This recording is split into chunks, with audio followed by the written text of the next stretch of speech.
First guest. Gary Flinn.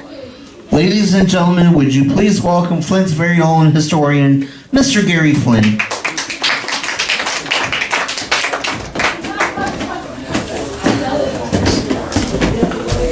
Thank you, Mark.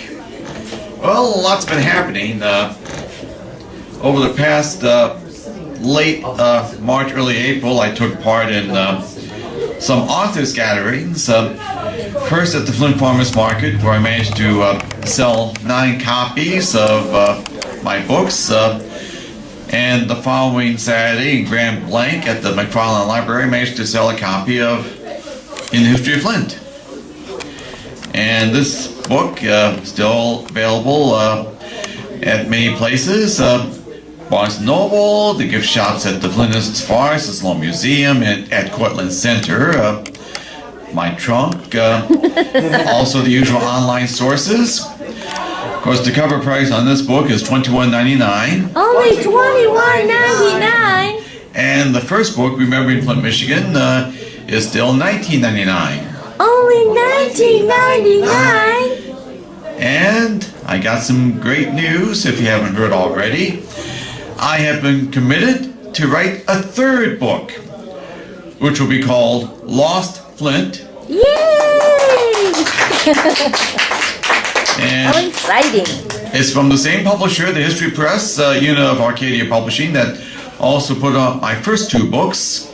It's expected to be available in 2021. So Great. I'll be busy working on that book. That'll keep me out of trouble for a while. Sure. And so I've been inspired to read some chapters that are in my first 2 books, which talk about lost places. And from Hidden History of Flint, I'm going to read the chapter called Redeveloping Chevy in the Hole.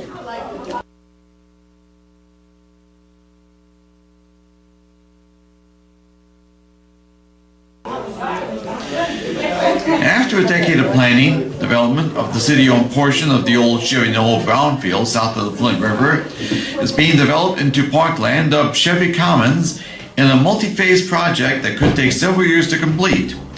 Kettering University is redeveloping land north of the river into the GM Mobility Research Center. The site west of downtown was the site of industry for a century and a half ago. In 1865, the Beagle, Fox and Company sawmill was developed on the south side of the river. But it closed when supply of trees ran out in the 1880s. So the site was redeveloped for wagon building in 1884 when the Flint Wagon Works opened. It grew rapidly, and by 1904, the site had become a self-sufficient complex of factories making not only vehicle bodies, but also the wheels and seats for the vehicles. Flint became known as the Vehicle City from the production of horse-drawn carriages. At its peak, the Flint Wagon Works produced up to 50,000 vehicles a year. James H. Whiting, the manager of Flint Wagon Works, saw horseless carriages as the future of transportation and entered the motor vehicle business in 1903 by buying the Buick Motor Company of Detroit and moving it to Flint, where a factory was built on West Kersley Street near the Flint Wagon Works. But Buick ran into financial trouble and was purchased by Billy Durant of the rival Durant Door Carriage Company. Durant's success with Buick led to the construction of a larger factory complex on the site of the old Hamlin Farm in 1906 and the formation of General Motors in 1908. Durant lost control of GM in 1910 as the conservative bankers who backed him financially were concerned about his free-spending ways on ventures they objected to. The Flint Wagon Works also began making motor vehicles with the Whiting car from 1908 to 1910. Durant started a new enterprise using the Flint Wagon Works factories and formed the Little Motor Car Company in 1911. Little became the forerunner of the Chevrolet Motor Company, which was founded by Durant in Detroit in 1911, merged with Little, and took over the Flint Wagon Works complex, including the old Buick factory in 1913. With the chemical-making DuPont family backing Durant financially, he shocked the business world by using the Chevrolet company to take control of GM again in 1916, merging the 2 companies. But Durant permanently lost control of GM in 1920. By 1934, The factory complex covered 80 acres and employed 14,000 workers at 31 factories on both sides of the river. Fisher Body built Plant 2 across Chevrolet Avenue from the final assembly plant. An overhead tunnel spanning Chevrolet Avenue to transport bodies from one factory to the other became a local landmark, with the two-sided neon Chevrolet bow tie sign mounted on the tunnel's roof. In 1984, activity started winding down with the shutdown of Plant 4, the engine plant. That year also saw the reorganizing of GM's manufacturing operations, making Chevrolet strictly a sales organization, with the establishment of the Chevrolet Pontiac Canada Group. When the Fisher-Guy division took over Chevy in the Hole complex by 1986, the neon Chevrolet bow tie sign went down. That sign was moved to Vic Canada Chevrolet in Fenton. In 1987, AC took over the complex, and Delphi followed in 1995. Vacant buildings were torn down beginning in 1995, with Plant 4 the last building razed. In 2004, Kettering University annexed the site north of the river for campus expansion. Two buildings remain.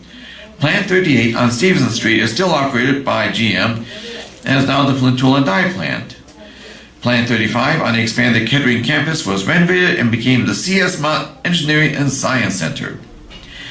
After the historic Chevrolet Avenue Bridge was replaced in 2006, a memorial to the Chevy in the Hole site was developed, utilizing a section of concrete railing and the original lampposts with the old Chevrolet Avenue paving bricks laid out in the same herringbone pattern as it was when the road was originally paved.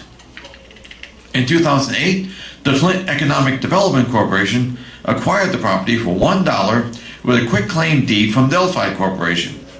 In 2009, the city began piling up bags of collected yard waste for composting. The plan at that time was to grind up the compost piles so the compost could be resold. But after a couple of years of collecting yard waste, the odor from the decomposing material became such a problem, downwind, that it fell out of compliance with state law. When 2013 began, the city had almost 100,000 yards of compost at the site. But the city's financial problems prevented the compost from being processed fast enough. At that time, at least 11,000 yards of compost were committed to the reclamation of the Chevy in the Hole site. In 2011, the city took over ownership of the site south of the river from the Flint Economic Development Corporation. The city also secured a $375,000 grant from the U.S. Forest Service and was expecting a $2 million grant from the Environmental Protection Agency. Once funding was secured, reclamation of the site began with both the planting of trees and the monitoring of the grounds in a low-maintenance program called phytoremediation. The trees will help absorb the contaminants, preventing runoff into the river.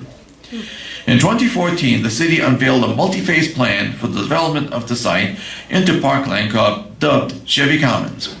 The site would include grassland, shrubbery, wooded areas, open areas, wetlands, and bike and pedestrian trails, incorporating the Genesee Valley Trail utilizing the old Grand Trunk Railway right-of-way connecting Genesee Valley Center with downtown Flint. In 2015, Phase 1, which included trails and a parking area, was completed. Meanwhile, Kettering University announced its plans for the Chevy in the Hole site north of the river with a project it called the Kettering University Student Automotive Research Area, with the acronym of CUSARA. Bounded by Chevrolet Avenue, Bluff Street, and the Flint River, CUSARA is a project that will greatly enhance the learning process for Kettering students. It allows students to perform experiments and performance tests outside of the classrooms and labs and perform them in real-world environments.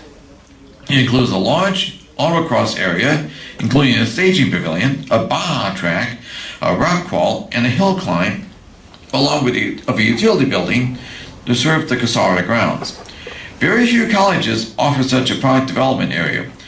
Construction began in 2016 on the first phase on the west end of the development along Chevrolet Avenue, with funding provided by the General Motors Foundation. Phase 1 of the GM Mobility Research Center was completed in October 2016. That project involved construction of brownfield water and runoff management facilities, a 3.25-acre test pad meeting racetrack standards, and landscaping, fencing, and lighting. Of course, a lot has happened since then. The research area on the Kettering campus is now practically done and looks rather impressive.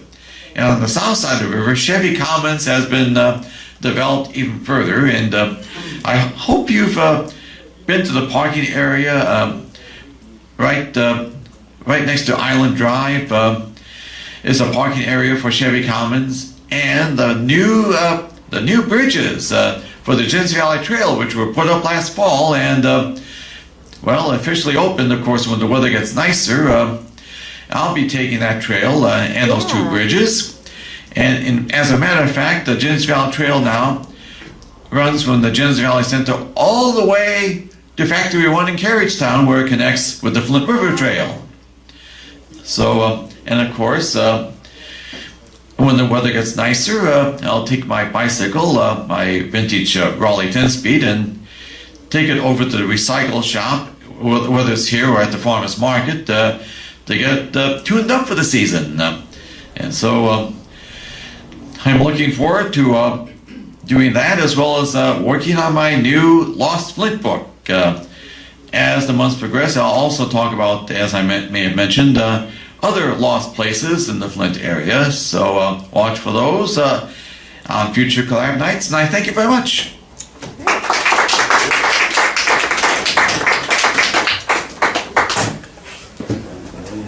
Good job, sir.